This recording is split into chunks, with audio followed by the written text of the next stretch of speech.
after each of their events. So you don't want to miss that. Now to introduce Elaina Love. I got to meet Elaina, a couple weeks ago, and just have become good friends with her. She's an amazing soul, an amazing person. She's creator and author of these two wonderful books here, Pure Joy Kitchen. She also has a wonderful website, which is purejoy.com, purejoylove.com. Planet, Pure Joy Planet. Pure Joy the Planet. Think of the planet and creating joy on the planet. purejoyplanet.com, and an amazing chef. So to introduce Elaina Love. Thank you. Yay. All right, so this morning we're going to do some kind of breakfasty thing. That's probably why they put me on at 9 o'clock. I'm going to show you what I've started really doing in my teaching is I now only teach things that I eat. And I don't really eat the sweets so much anymore. I really go more for the low glycemic foods, the low sweets, like Brian Clement was talking about yesterday, trying to cut the sugar out of your diet. So I love to turn people on to foods that are actually going to heal their bodies, like yogurts and sauerkrauts and cultured fermented foods that have all the live bacteria in them, the enzymes. And they're so easy to make. So I wanted to share with you just some simple tricks and tools, and hopefully you'll go away learning something that you didn't know before. So the first thing I'm going to start out with is our kefir. And you can use, people a lot of times ask me, I tend to use coconut for kefir and for yogurt because it cultures so quickly and so easily. But you can really use anything. Like you could make your own. I'm really into sesame milk these days, just blending sesame seeds and straining it through the nut milk bag. And this creamy, yummy sesame milk. And we know sesame is so high in calcium and so good for us. Plus, it's good to get away from the nuts as well. Because for me, 12 years of eating a raw food diet, flax seeds and certain things suddenly don't work so well for me anymore. So it's good to have variety, try different seed and nut milks. And you can make yogurts out of that as well. So what I'm teaching you here today is with coconut water because it has sugar in it. And what these good cultures need in order to grow is some kind of sugar, even if it's just a little bit. So that's why the coconut water tends to work so well. And some people say, well, the coconut water is sweet. I can't have anything sweet. As soon as you culture it, it actually eats all the sugar, and the sugar is gone. So when it's ready, it won't taste sweet anymore. So it's just really fun to play with this. So we're going to start out with the coconut. I'm going to show you how to open it. I'd actually do, if you watch me today and you say, how did she do it? I have a YouTube video now. You can just Google my name, Elaina Love, coconut opening, and you can watch it over and over again until you get it. It's really easy, though. I like to use a cleaver, and I like to make sure it's sharp. Get yourself one of those little roll sharpeners, like $15, $20, and keep your knife sharp. That's really crucial and important for all your equipment, keeping it in good condition. So we're going to take this little funny coconut. Make sure when you're shopping for one, look at the bottom. No cracks or black spots or pink spots. That means mold and bacteria have already started to grow on them. Comes with saran wrap on it. I tend to just leave it on. I'm going to turn it sideways, and I'm going to take my knife and just push straight down. And what I'm doing is I'm cutting the husk off the top and just getting to that nice hard shell that's underneath. So you just got to give it a good firm pressure. If you do this and you see that you still have a lot of white, just go around again. But that's what it should look like, a nice dark circle. And then what you're going to do is just keep it sideways, take the back of your knife, and just give it a whack. And then what you do is just pull it up and pop it open. Just pops open just like, isn't that easy? No hacking, no shards. Chris told me the other day he got some food that was created by someone that had a big shard of coconut shell in it, and he almost broke his tooth. So this is a great way, when you hack at a coconut, you're going to get shards in it for sure, unless you pick through everything. So this is a great way of making sure that it's open cleanly and there's not going to be any shells. My coconut meat is soaking in hot water back there. I need it strained and brought out. Okay, so now what I'm going to do is I'm going to take this coconut water and create a kefir with it. And the best way to do it is to warm it up a little bit. So cultures like to culture around 70 to 80 degrees, not too much higher than that. I think like 75, 80 is a nice temperature. So a warm day in Texas or something is perfect, right? Although I think it gets like 110 there. So that's cool, right? So I have some coconut water already open. Love glass jars. Glass jars, like you go to my house, you open my cupboards, glass jars everywhere. I don't really use Tupperware or plastic much at all. Plastic leaches into your food, we know that, especially when you're culturing, something's becoming acidic. that acid will actually start to, you don't see it, but it will eat the plastic and it's going to get into your body. So glass, always the way to go. You can buy cases of these for so cheap at just grocery stores. So you can use a funnel, but just get it in there however you get it in there. And I would prefer this to be warmed up. It's quite cold right now.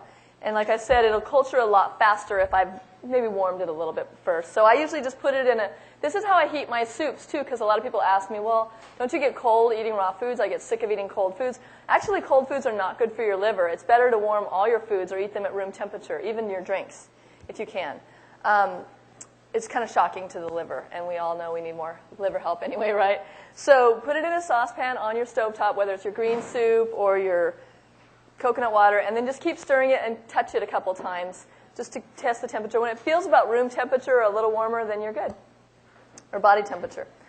Okay, so I'm going to, easiest way is just to put it in the blender, because then I can make sure I mix my kefir starter in really well.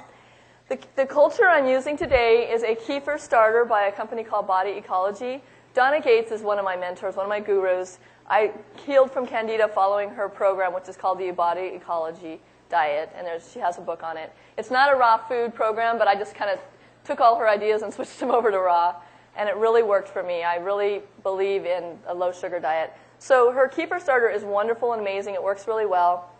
I do have some extras today that you can get if you want to get one, just to take one home and start. What's great is there's 6 packets, but one will get you like 7 cycles of yogurt, so you can keep using it over and over again.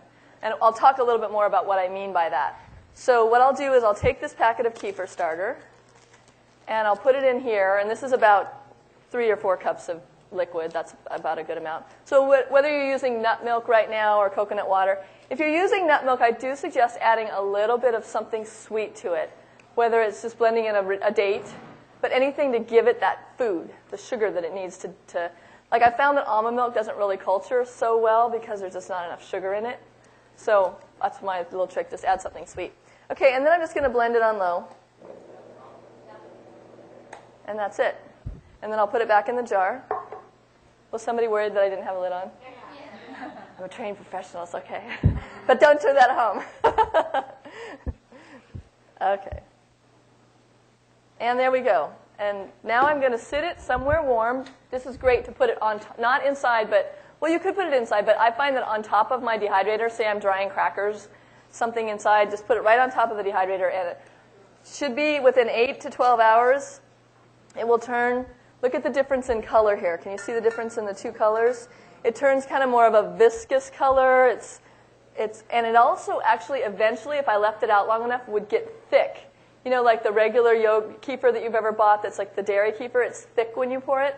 This will kind of have a viscous, like almost like the gel from flax seeds or chia seeds. It'll have that really cultured mouthfeel. By then, though, it's really sour.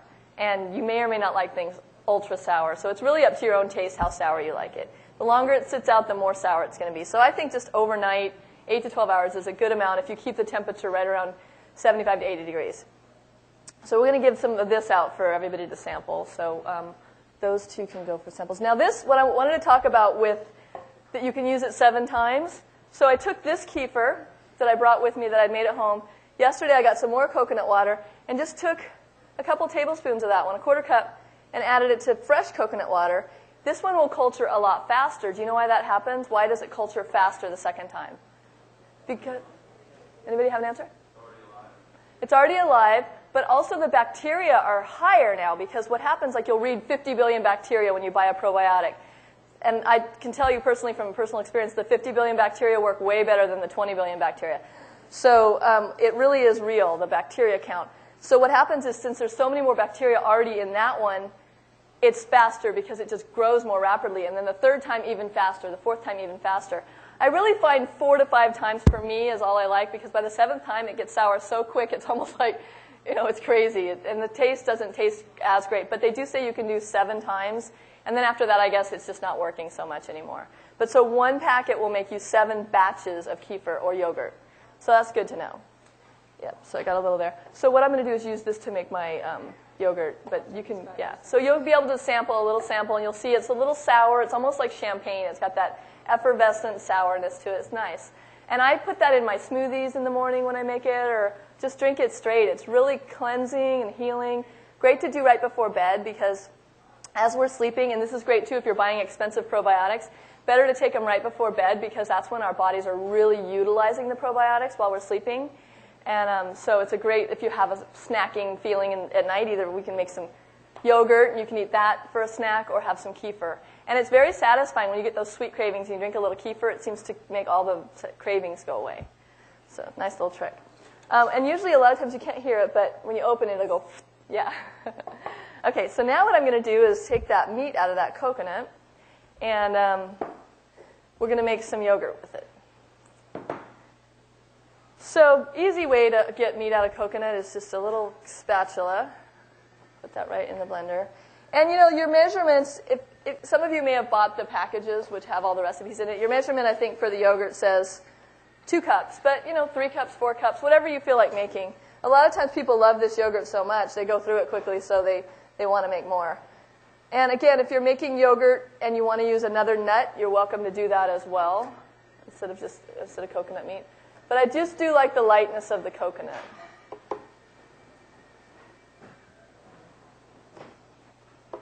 All right. So I've got all this coconut here. This is going to be more than 2 cups, but that's okay. We'll put it all in.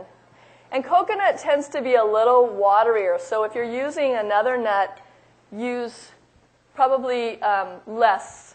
I would say so 2 cups of coconut meat would be only maybe like a cup of cashews or something, or a cup of other nuts because it's so much denser. Then, since they're already so watery, I don't need a lot of the starter, but I do need at least a couple tablespoons to a 1/4 cup to make sure that culture's in there. And then my lid. Did you see my lid for this? Oh, there it is. Thank you. And here we go.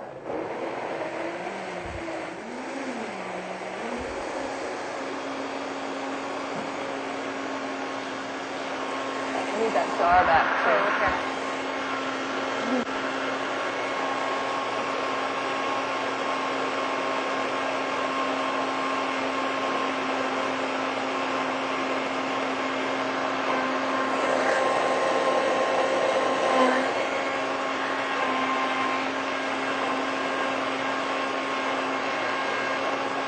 Okay, so for what I'm looking for when I'm blending this is not only that it gets all the chunks and it looks smooth and creamy, but it actually that it gets a little bit warm. Again, the same reason. If you start out with a warm product, you're going to culture it a lot quicker. Okay, so we're going to use our little glass jar here. Got that one there. Okay, great. And any jar will work. This is a 1/2 gallon size. You could use a quart size. But you do want to be careful not to overfill it because has anybody ever done kraut or yogurt and then you come back the next day and it's bubbling over the top? So give it room to grow for sure.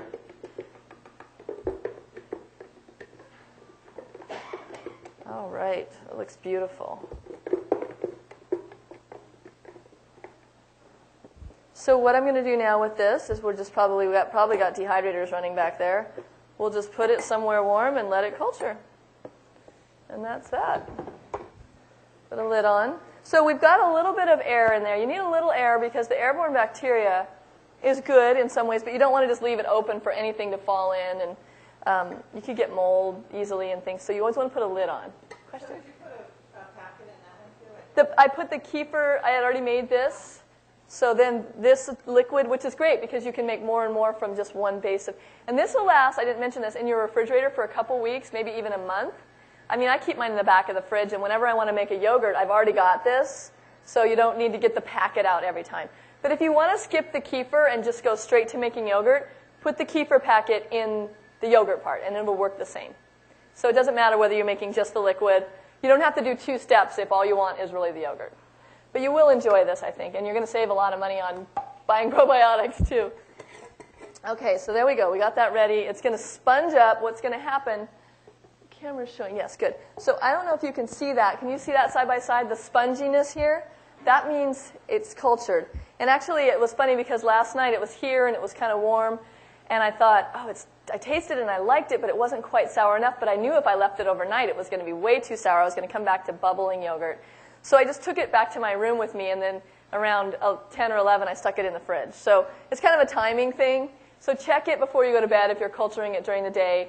And if you like the taste, but it's not quite ready, give it a couple more hours or put it somewhere cooler. But I don't recommend refrigerating it mid-process because once you refrigerate it, it kind of slows down the bacteria so much that you can't really get it restarted so easily. I've done that with sauerkraut, but with yogurt it's a little harder. So does that clear to everyone what I'm saying? Just better to let it go its whole timing, about 8 hours. But like I said, with the second batch, this will be probably only 6 hours. With the third batch, if I took this and made a third batch, like started with new coconut water, it would probably be like 4 hours. I mean, I've walked out and gone shopping, come back, and I've got yogurt. So that's what's kind of fun about the third and fourth batch is starts to get really potent. Okay, so you can see the difference there. Now what I'm going to do is I'm going to show you how to make a fun little breakfast food. So we're going to take this bowl. Let me see if this pops when I open it. Nope. No, it's perfect, though. Look at that. It just looks like. I love it when things turn out so nicely. There we go. Spongy yogurt. And I really found that for me, this was just such a lifesaver for someone who I used to love to eat granola and yogurt in the morning. And this is just, it's nice to have something other than a fruit smoothie or other than a piece of fruit, something that's satisfying that everyone will like. Okay. And then I've got one more here. Get it all in there. This is more than one person would need, obviously. I'm making a big batch for you guys. And you will find, actually, that because when I did the body ecology diet, I did a lot of this yogurt, and that's all I wanted to eat because I couldn't eat anything sweet. I wasn't eating fruit at the time, and it was just like, all I wanted to do was eat yogurt. So you will find that you're really enjoying it a lot. But at some point, your body might start to talk to you, like your tongue will get a little sore, or it just, you'll kind of get a stop, just like any food. If you overdo it, your body will go, okay, not so much of that anymore. So I've got this. What I would choose to put in it versus agave is stevia. So I'm just going to put a couple drops in. So when you taste it, you'll get to taste a little stevia. I'm not going to do a lot because I know some people have an aversion to it. Stevia is one of those foods that once you eat a lot of it, you start to love it. But at first, it seems kind of artificial. But really all it is a leaf that's been, they just extract all the sweetness from it. So, and then add some vanilla bean insides in there, and I thought I love the way vanilla beans look in a yogurt. They just add that beautiful little black dots. Yes? You could use, she says, can you use the stevia leaves? You can use whole stevia leaves. I'm not sure, you might blend it in the blender. It would turn your yogurt green a little bit. I find that the whole stevia leaves are if you don't like the taste of the extract, you really don't like the taste of the leaves usually. But they are a whole food, and they're probably better for you than the extract. So if you have them growing, go for it. There's no right or wrong. Just play around with it. Question there? Yeah. Well, yes, this company is Sweet Leaf. This is the only company I use because there's other brands that put other stuff in there. If you always read the back. You think you're getting a really good deal on something, you better read the back. Because they're putting inulin in, which isn't a bad thing, but it just tastes like this weird fiber. It doesn't really make things sweet. And Sweet Leaf is great, and they have all kinds of flavors. They have English toffee and vanilla, and my son loves this stuff. I mean, we always have all the different flavors, and we add it to our teas in the morning, so you feel like you're getting something like a sweet treat. Yeah, so Sweet Leaf. And you can get that online or at most health food stores. Could you put today's lecture on video? I actually just created a DVD. Thank you. I just created a DVD where I do yogurt, kefir, sauerkraut crackers, how to make,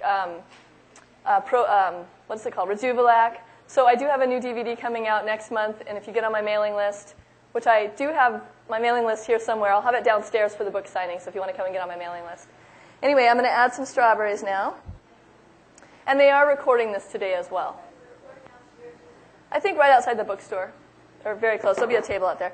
So we're just going to add some, I like berries because they're low glycemic fruits as well, so you're not adding a lot of sugar to your food by adding some berries in. And you know what, we're just going to go for it because there's a lot of you, and then that way you can all get a nice, good-sized sample. Some raspberries. Triple berry treat. That's good. And mix that in. Doesn't that look beautiful? Yes. Yum, delicious. So Robin here is going to go back and make this into yummy little servings for you.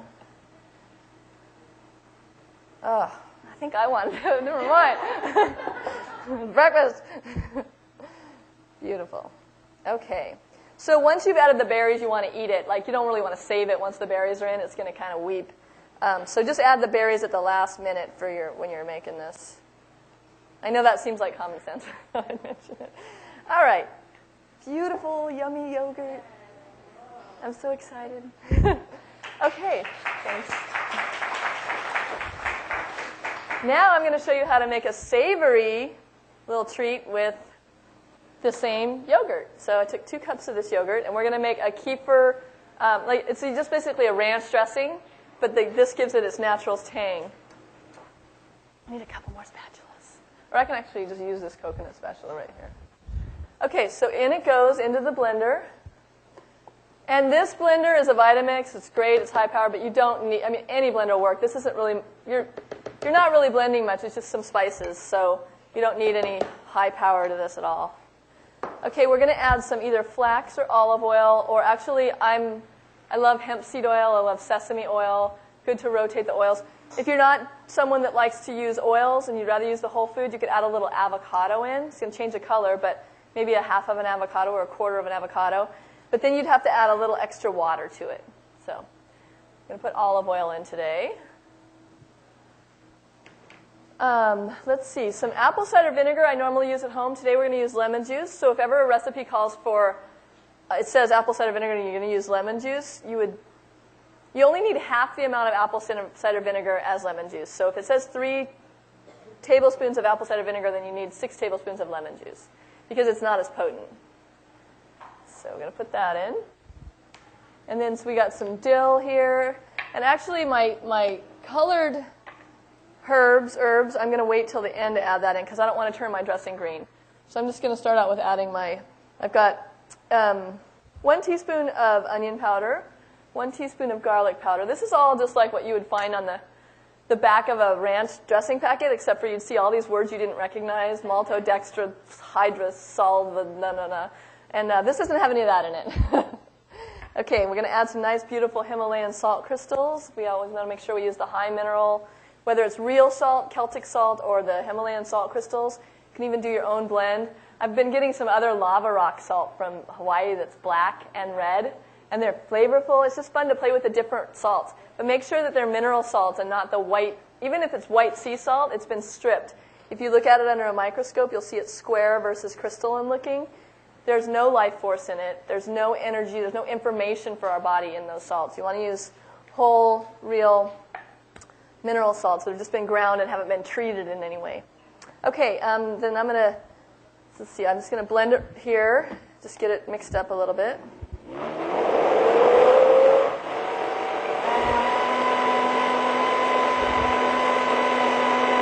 Okay, that's enough there.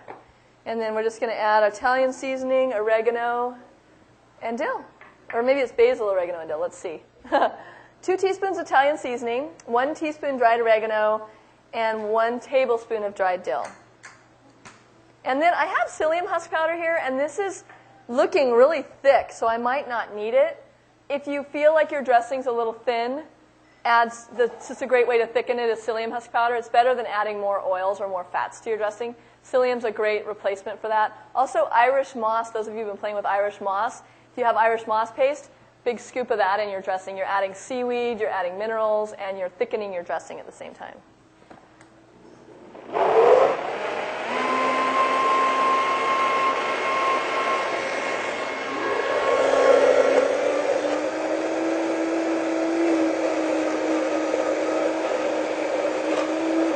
Yeah, I'm not even going to add the psyllium because it's looking like, let's see, where's my little dressing bowl?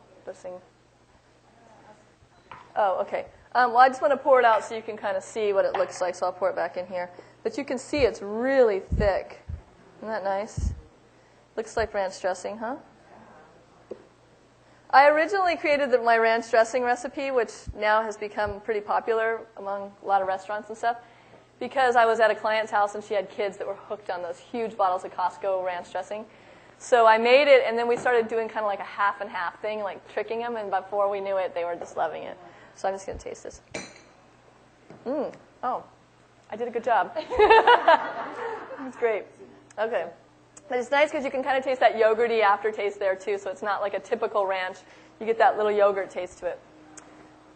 That's great. Great. That's the healthiest salad dressing you could get. All right. Any questions on the dressing on that one? Question there.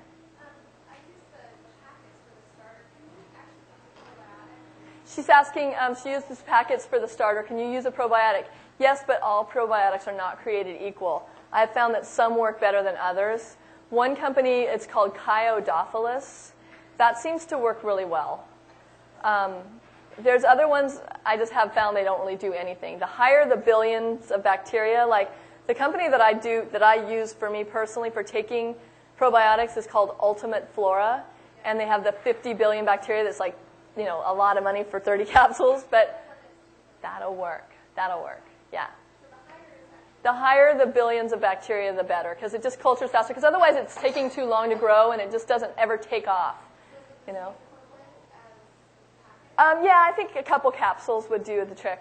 Yeah, so play around with your own probiotics at home if you don't have the keeper starter or if you don't get it. Okay, I'm going to move on to our crowd. Question back there, one more question. No problem.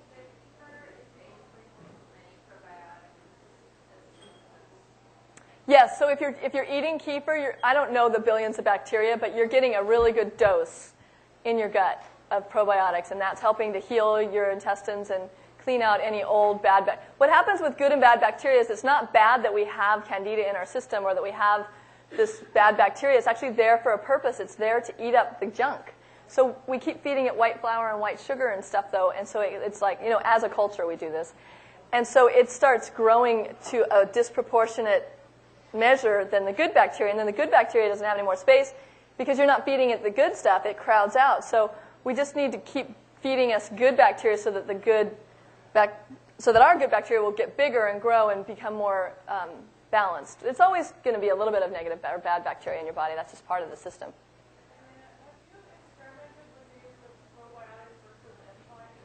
Probiotics versus enzymes. Well, enzymes won't culture something.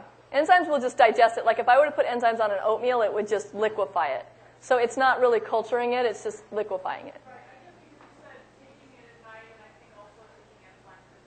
Oh, okay. Well, it has enzymes in it because it's alive, so it does have the enzyme factor in there. Yeah, but it also has the probiotics, which aren't in, like if you take enzyme capsules, there's no probiotics in them, unless it's a special formula. Do I know the fat content of the yogurt? No, I do know, though, that it does go down. For some reason, the fat is not as high. Like the coconut meat is fatty, but it changes the fat structure. It actually goes in and kind of changes it, and it becomes way less fatty. I don't know the fat content, though, but I know when you buy a box of coconuts, it'll tell you how much fat is in each coconut, so you kind of could probably figure that out. But it does change, though. It's interesting. And good fats are so different, you know, than bad fats as far as we need the good fats in our body. All right, I'm going to move on to yogurt here, and then I'll answer more questions. I don't want to run out of time, so I'll answer everything at the end. Okay, so what I've got here is a beautiful bowl of green cabbage. I'm going to show you how I got it to this consistency. This is like Chris did this for me. It's like this paper-thin, beautiful cabbage, thinly sliced cabbage.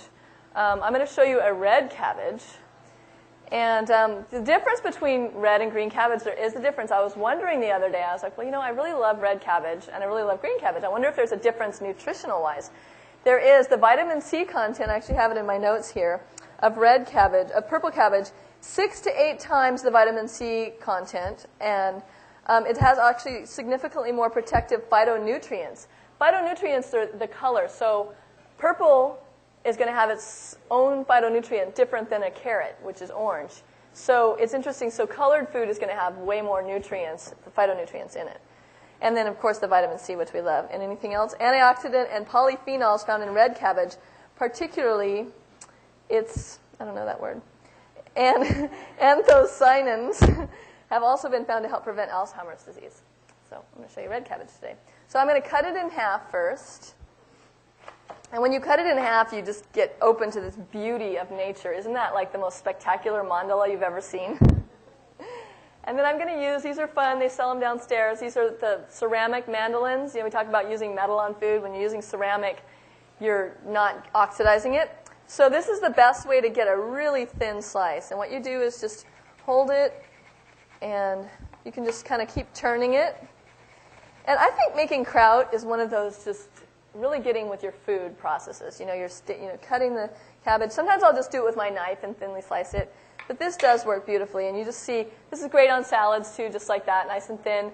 when you're eating cabbage, you don't want to chop it really big because it's harder to chew and then makes it harder to digest. So, and I just find that making my kraut is way easier when I've got a really thinly sliced cabbage. Okay, so now I'm going to show you what to do with that thinly sliced cabbage. First, I'm going to take it. This is only one cabbage, so I'm just showing you how to make a simple, not all day, huge batch of kraut, but one that'll last you for your own personal use, maybe you and your partner or your family. You'll get probably 2 jars out of this. So those jars you buy for $10 in the store, so you're making like a $20 kraut out of like a $2 cabbage. Isn't that great? So the first thing I'm going to want to do is put my salt on there.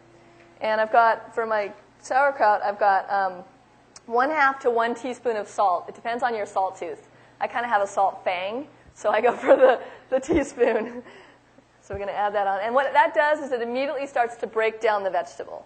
It starts to just soften it up. And then I'm going to add some lemon juice in there. And this is a 1/2 cup of lemon juice. And the lemon juice, what it does is it also breaks down. Lemon and salt together will break down the cabbage. This is my personal recipe. A lot of kraut recipes you see don't call for lemon. But I do like it. This is a lemon garlic dill sauerkraut. So what I'm going to do now is I'm just going to start squeezing it. And this is how you would make a kale salad. If any of you have had the kale salad downstairs and wonder how they do it, exactly the same. You'd have thinly sliced kale and you would just massage it with some salt and lemon. And that's how we break it down to really get those juices out and to make it easier for our bodies to digest. Although I have found, I don't know if any of you found this, but I've been eating kale for so many years that now I actually like it. I used to hate it when it wasn't massaged, and now I actually like that crunch of just the raw, untreated kale. I think we start to change. The more we eat the food, our bodies start to adapt. But at first, we got to help ourselves out, right? You don't want to start out trying to eat all this fibrous food and go, what's wrong with me? I can't digest it. So be easy on yourself. And the same with this cabbage. When you make your own batch of kraut, like, wow, that's exciting. I have, all this kraut. I'm going to eat it all the time. Well, you do want to watch out for that, too, because it's intense. So start out with a 1/4 cup with every meal. And what that's going to do is going to help you digest that food that you're eating. So, and then you can go up farther. What I do these days is I'm really kind of cutting out the oils, and I'm trying to use more whole foods like avocado. So I'll take a 1/2 cup of kraut and mash it with an avocado, and then I mix that in with my salad greens, and that's my dressing. It makes a beautiful dressing because it's got the tang from the kraut, the fat from the avo, and so that's my favorite salad dressing to do. And that's a great travel food, too, because you can just bring a jar of kraut and have an avocado and have a meal anywhere you go, right? And you're getting, like in kraut, we don't think about it, but we're getting a lot of greens. We're getting a lot of alkalinity and greens in this. So now this is what I'm looking for. See how when I squeeze it, it's really juicy? That's just from the salt and the lemon. I mean, there's a little lemon juice in there, but not enough for me to do that. So the next thing I'm going to do is add, I might ask for your assistance here. Can you crush the garlic in for me? We're going to add about 4 to 8 cloves of garlic. So they're little, so I think there's 6 or so. Garlic, what's great about garlic is we know a lot of people take it when they're sick. It's got the antifungal, antiviral properties to it. It's a great food. I just really like the flavor of garlic, to be honest. And it just adds a little extra something to this. And like I said, take my recipe and, make your own. Then go ahead and add the dill for me. She's going to add we did a whole one bunch of dill and chopped nicely. You can also use dried dill if you don't have fresh. A lot of times, like the one you're having today was dried dill. A lot of times I don't have fresh dill handy. So you would use, fresh is about 3 times the amount of dried. So, maybe 3 tablespoons of dried dill would be good. And then she's got some caraway seeds there. I love caraway. When I was shopping one time, I had a whole basket full of cabbage because I was going to make all this kraut. And this German lady comes up to me at Whole Foods, are you making kraut? And I said, yes. She goes, you put the caraway in, right? And I said, no. And she said, oh, you have to put caraway in. Okay. So I did, and now I love it. I always put it in. So today I'm making a combo, but what you're going to taste today is you're going to taste one that's just lemon garlic dill, and then the purple one that you're going to get has got the caraway in it. So you'll get to taste 2 different versions of kraut. All right, so that's it. And now what I'm going to do, if you would hand me, do you know where that jar went? She's so efficient. No, I'll take the big one. So now I've got my 1/2-gallon jar, and this is my jar that I cultured the one that we're going to be tasting today in. Now I want you to also see the difference here. This is the kraut that's already been made, versus the kraut that hasn't cultured yet. Can you see how that really changes? It's actually not as pretty anymore, but it's just been really cultured. Okay, so I'm going to stuff all this in the jar. Now, my way of making kraut is probably different than any way you've ever learned to make kraut. I've done it all, believe me, over the years of bashing and using that big wooden thing, and you break the crock accidentally because you're hitting it too hard with they make you use these like big wooden bashers. And I just was reading and researching and eventually found this method where it's like, you don't need to do all that. You just make sure your kraut is juicy. And I never get mold this way, and my kraut actually cultures faster than it used to because it's not open to all that airborne bacteria. And you're not putting the cabbage leaf on top like they have you do in a lot of the instructions. But I am getting a little bit of airborne bacteria. And what I learned recently about airborne bacteria is actually good because, like in your environment, you're kind of adapting your body to what's in your environment. So if that air is culturing in your food and you're eating it, it's kind of becoming an adaptogen for you. It's helping you to adapt to your environment, just like eating locally and seasonally. So I'm just using my fist here to push it down. I want that juice to rise above the cabbage level. If it doesn't, it's not, it does need to be above it, but if you can't get it above it, then maybe just let it sit and come back in a day and try it again. So this is going to culture now, depending on how sour you like your kraut, for anywhere from 5 to 10 days at room temperature. Preferably, kind of in the winter, of course, it'll take longer. And then my lid would go on top of this. And I could even fill this fuller, but I would want to leave like some room for it to it will expand, it'll grow. So, but nothing in there is going to mold. So even if there's stuff stuck to the side, it's not like the other ones where you're going to get some weird mold on it. So this is going to just sit somewhere, usually right on my countertop, and it's not going to smell. You're not going to smell that weird kraut smell because it's in a jar, which I love because I don't really want to smell that 24/7 when I'm making kraut. So it's going to just sit in your jar. You're going to have this wonderful kraut in, like I said, 5 to 7 days. If you're tasting it, I know most of you know this, but I'm going to say it anyway. Never, ever, ever, ever, with any raw foods, double dip because you're putting your own saliva bacteria in there, and that's not a good culture. So, if you're tasting it, I would say try to use a wooden utensil versus metal because I found with yogurt especially, when I scoop yogurt with a metal utensil, all the water, like the whey, will separate from it. But when I use wood, that doesn't happen. So use wooden utensils with cultured foods, I find. Even though I actually cut it with ceramic. So there wasn't really any metal used in this, which I'm not saying you can't use metal because I've definitely used a metal knife and it works great. Just something to think about. And so there we have our kraut. And yeah, I guess we're ready for samples because we have about 10 minutes, and I'll answer questions while she's getting the samples out. Question? Yeah, if you open it and check it every once in a while, that's enough, And I'm sorry, I'll repeat it. She said she always thought that the gas had to escape, and that was why you put the towel over it. And it hasn't been my experience that it can come out the lid a little bit, and then if you're just checking it every couple days, it seems fine. Yeah. Question there. You said 5 to 7 days. How do you know? Is it just by taste? Yes. So it's really your own personal taste. I like my kraut really sour. Some people like it just a little milder. You could even eat it like I just made it, and it would be considered more of a pressed salad than it would be a sauerkraut. So at any stage, but you will find that it gets more flavorful and more tasty the longer it sits. I think I made this kraut on Sunday or Monday of last week, so it's about a 7-day-old kraut. Yeah. Any other questions for me while you're getting your samples? Question back there.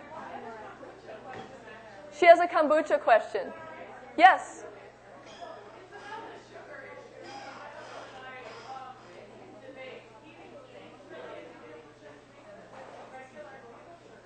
Right. Okay. She's wondering about kombucha, and I don't really want to bust your bubble here, but kombucha, I called Body Ecology Company when I was buying the kefir, and Donna Gates says that it's got bad bacteria in it, and it's not as great a food as we all think it is. Plus, it's got caffeine. If I've had kombucha, I'm up all night. There's caffeine in it. So that's my thoughts. I'm not really a kombucha advocate, personally, even though it makes you high and it tastes good. I also just want to give you guys, let you know that I'm doing a couple events coming up. I do a regular 21-day detox, or it's called the 21-day cleanse. And you can do it as a teleclass, so even if you don't live in the Bay Area, it's a really great way to get support. You come down one weekend for the 4-hour class where you learn the whole intro to how to make these amazing cleansing foods. We teach you what the cleanse is all about. It's like 3-week stage, and then you call in every Thursday night. You also get a support buddy, so you have someone that supports you. We've had a lot of people have really amazing success with it, whether it's they want to lose weight or they just want to feel better. One couple that got married as a result of doing the cleanse together because the guy finally got really clear, wow. So, so I love doing those. The next one starts on September 12th. And I do have some postcards. There's some hanging downstairs, but I'll get some more in there. It's on my website, purejoyplanet.com. The other thing I'm doing is a 5-day detox. It's a gallbladder liver flush in Mount Shasta. We're actually going to lead you through it for 5 days. So you can come up, drink green juices, eat green smoothies, just be nurtured and loved in Mount Shasta, at the inn in Mount Shasta, and cleanse your liver and gallbladder with someone else helping you. So that one is October 8th, and that goes for 5 days. So if you're interested in those, talk to me, go to my website, or get a postcard from me today at some point. Okay, so I want to thank you all for coming, and enjoy your snacks. Yay, thank you.